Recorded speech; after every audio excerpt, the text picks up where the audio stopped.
चलिए इस सीधे मुद्दे पर आते हैं। आज हम डेटा साइंस की एक बहुत ही क्लासिक पहेली को सुलझाने वाले हैं। ये कोई थ्योरी लेक्चर नहीं होने वाला, बल्कि हम साथ मिलके स्टेप बाय स्टेप देखेंगे कि एक्सपेक्टेशन मैक्सिमाइजेशन या ईएम एल्गोरिदम असल में काम कैसे करता है। और ये बात एकदम 100% की है ना? थियरी अपनी जगह है, लेकिन असली मजा तो तब आता है जब हम खुद नंबरों के साथ खेलते हैं और देखते हैं कि कोई आइडिया असल में काम कैसे करता है। तो लक्ष्य बिल्कुल क्लियर है।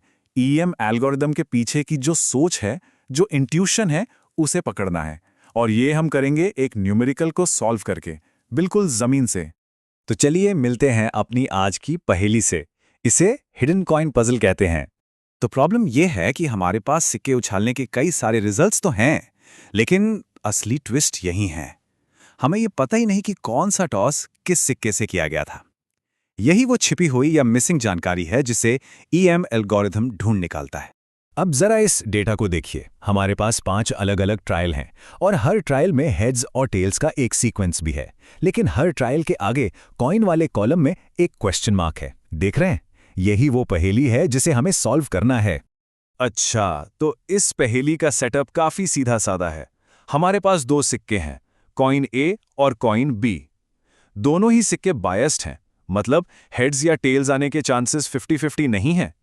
और सबसे बड़ी बात, हमें उनकी बायस के बारे में कुछ भी नहीं पता।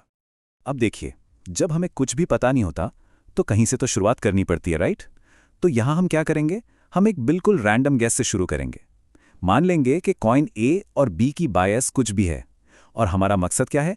इस रैंडम गैस से शुरू करके असली प्रोबेबिलिटी तक पहुंचना। तो चलिए एल्गोरिदम के पहले स्टेप से शुरू करते हैं। इसे कहते हैं एक्सपेक्टेशन स्टेप या ई स्टेप। यहां पर हम अपने पहले गैस का इस्तेमाल करेंगे। तो इस ई स्टेप में हम असल में 3 काम करते हैं।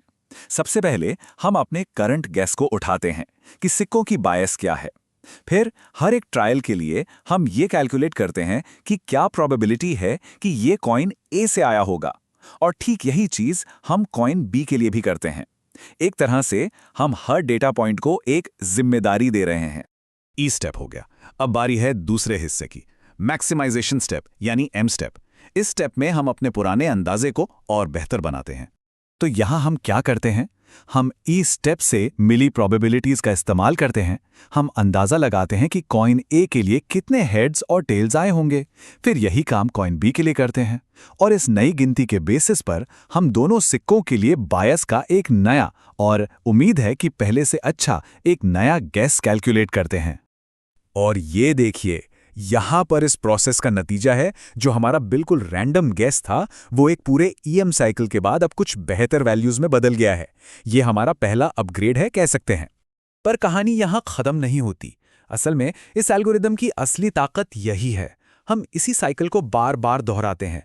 जो नया गैस एम स्टेप से मिला, वो अब अगले ई स्टेप के लिए हमारा नया स्टार्टिंग पॉइंट बन जाता है। और ये देखिए, एक और साइकिल चलाने के बाद हमारे अनुमान और भी ज्यादा सटीक हो गए हैं। ये जो नंबर्स हैं, वो धीरे धीरे एक फिक्स्ड वैल्यू की तरफ बढ़ रहे हैं।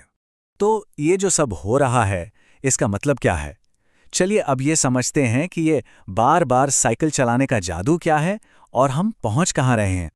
ये बार चार्ट पूरी कहानी को एक नजर में दिखा देता है। एक तरफ है हमारा शुरुआती रैंडम गैस, और दूसरी तरफ है सिर्फ 2 साइकिल के बाद के नतीजे। फर्क साफ दिख रहा है ना? हम एक अंधेरे में तीर चलाने वाली सिचुएशन से एक कहीं ज्यादा बेहतर अंदाजे तक आ पहुंचे हैं। टेक्निकली इस प्रोसेस को कन्वर्जेंस कहते हैं। इसका सीधा सा मतलब है कि हर साइकिल के साथ हमारे जो अनुमान हैं, वो स्टेबल होते जाते हैं और धीरे धीरे असली जवाब के करीब पहुंचते जाते हैं। तो इस पूरे न्यूमेरिकल का जो निचोड़ है, जो सबसे जरूरी बात है, वो बहुत सिंपल है। हर लूप के साथ हमारा गैस और बेहतर और सटीक होता जाता है। तो ये कैलकुलेशन समझ में आई? अगर हाँ, तो क्या अब इसे कोड में बदलने का कॉन्फिडेंस आ रहा है? देखिए, पर्दे के पीछे ये नंबर्स कैसे काम करते हैं, ये समझना ही असल दुनिया में इसका एप्लीकेशन बनाने की तरफ पहला और सबसे जरूरी कदम है।